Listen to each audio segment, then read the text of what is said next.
Hi, and welcome to another edition of ACRP TV. Today, our spotlight on change management. We're here with one of my all-time favorite people, Christine Senn, who's the Chief Implementation and Operations Officer at IACT Health in Columbus, Georgia. She's also an ACRP Fellow and so many other wonderful things. Christine, thank you for joining us today.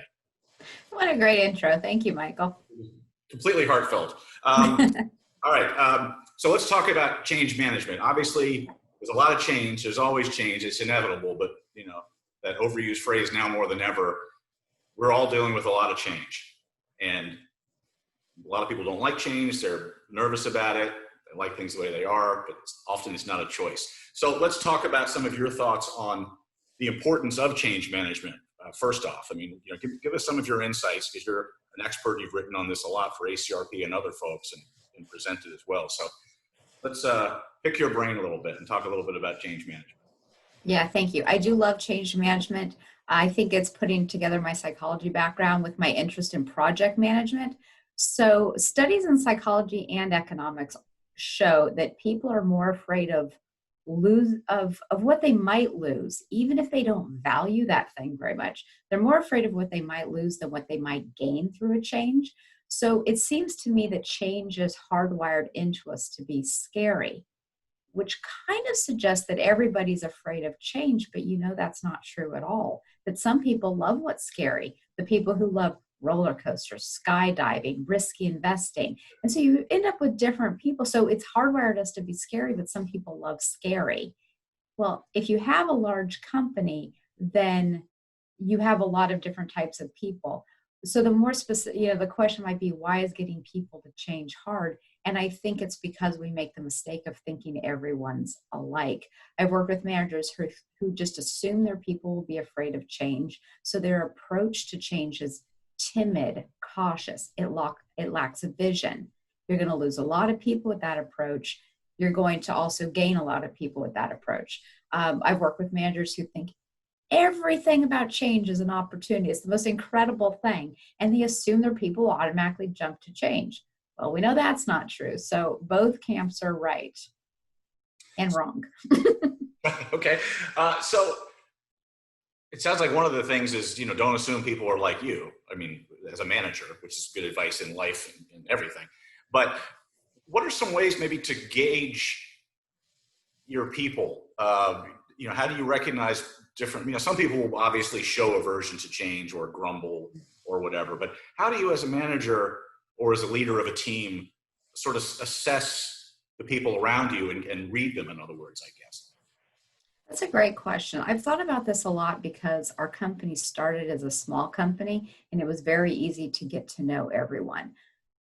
But you get to a point where you have to put out a change to people maybe you haven't even met yet. And I think that's especially true. We've done a lot of hiring over the past few months but we work virtually now. So there are people on our team we don't really know. I think that if the axiom that you'll never be liked by everybody you alluded to. Well, I think the same thing is true of your messages. Your messages will also never be liked by everybody. So what I go with is that your best chance of success is to communicate the change message from enough different perspectives that everyone can feel that some part of your message speaks to them. So I'll give you some examples. And this comes from the process communication model, which is such a boring name. Sorry, and I won't go really far into it. You just think of a better acronym or something. Right? Or something. It needs something. Yeah. Process. Yeah, it's really super boring name. So we definitely won't talk about it, but it's a good model for just thinking about people. It's not an overwhelmingly great model. It's just a way to think. So like some people are planners and they need to hear timelines. If they have a timeline, they can work through the change because they start planning that change out in their head. Some people embrace change as long as they believe you are authentic and telling them the truth.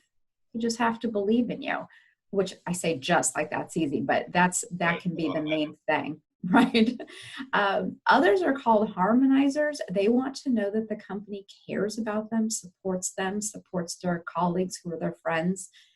A pretty cool group in any department is the dreamers. They're the visionaries who thrive on sharing the ideas. So when they hear the change, they have this thing about like, how can I contribute? which is completely different than other types of people. And then there are the doers. Basically, all you need to say is, we're doing this, here's the direction, it's time to go, and they're off and running. Christine, are there any universal tips or tips that could apply to everyone? Yeah, definitely. So one is to always start with what's not going to change.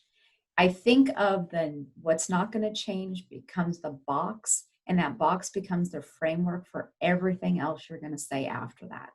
So if it's nobody is going to lose their job, immediately everything you say is within the box of my job is protected. What's not going to change is our company culture. And now everything else is within that. It gives a lot of security. So always start with what's not going to change. I would also say inspire people. Don't be vague though. They need some specifics, but talk about changes and opportunity and really paint the picture of the future. Lastly, I'd say remember that people are capable of handling more than you think. Everybody, even people who love change, and I'm one of those people, I adore change. Everybody has some fear. So when you address the fears by speaking to their language, whether it's planner or whatever, then you help them overcome it, hop on board. And fundamentally, everyone wants to be part of a group and they want to be on board with the change. They just need to help have it happen. Wow. Okay. Thank you. Well, as we all know, we're all going through a lot of change right now. No sign of it changing anytime soon. Well timed. We've been talking with Christine Senn, ACRP TV Spotlight on Change Management. Christine Senn, a great friend to ACRP. She's the Chief Implementation and Operations Officer at IACT Health in Columbus, Georgia. Christine, thank you so much for joining us. Thank you. I'll try to get a shorter title next time we do an interview. I felt bad for you on that one.